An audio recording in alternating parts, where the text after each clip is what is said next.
Okay, next up is a new action film called Drive Angry, and I gotta say that Nicolas Cage, I really don't know what he's doing here. It's almost like a megalomania self-indulgence that would make Halle Berry cringe. I don't know what's going on with his career lately. It seems like Cage just thinks he's immortal. I don't know, I mean, he has done some great action films in the past, like Con Air and Face Off, but really, he just doesn't know what he's doing anymore, and whatever, this movie is just no different. He plays a character named John Milton, and he's an escapee from hell. Yes, you heard that correctly. He wears a leather jacket, has wispy blonde hair, and that's just so downright evil. No wonder he's there. And wants to stop a cult leader from sacrificing his infant granddaughter. And as urgent as this all sounds, it doesn't do much to prevent him from, say, oh, I don't know, conducting a motel room shootout with a naked woman screaming in his lap. I never disrobe before gunplay, and all having a giant cigar in his mouth. Anyway, you laugh because there's no way such an absurd, badly done sequence could have happened without the idiots responsible for laughing at it too, which I am right now. I'm sorry, but I am right now, just the notion of it.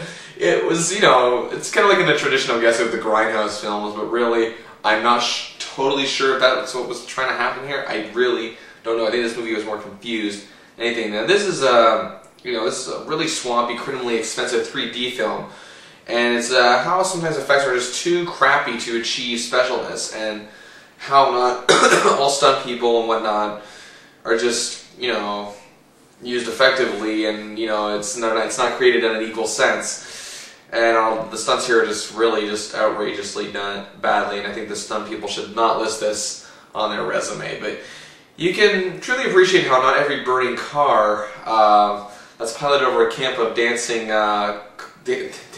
cultists is quite breathtaking to see. And I gotta say, just a lot of those 3D formats of certain assets, if you will, is interesting. But of course, there's William Fichtner, who is not only a very good character actor, who, you know, plows along as an agent of death. He looks like he's really amused with himself here, and I gotta say, good for him. And I gotta say, horror veteran Tom Atkins shows up here as well, and looking all the more ancient by the year, making the Mummy look like having the complexion of Kristen Bell. And also Billy Burke, who's better known as Mr. Swan, or Officer Swan, or Bella's dad in the Twilight series. He plays the Bayou cult leader, and he just looks awful here, I'm telling you.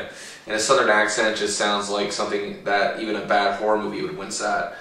Anyway, we also have Amber Heard in this film, and I mentioned her before. She's a very beautiful woman, but that's all she's been in her movies lately. She's shown some sign of talent in films like Pineapple Express and The Informers, but really she's just not given what she needs to showcase her talents off. I think that I don't think she's confident enough in her talents to really go beyond that. I think she's a better actress than Megan Fox, quite frankly, and she's not really getting a chance to show it, and I think that's just a shame.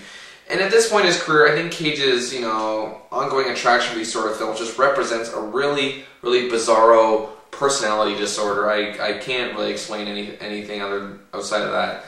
And oh man, it's like he's like thinking there's no one worse than me. It's like, yeah, like the opposite self-indulgence. Like he wants to be the worst famous actor in the world. I don't know.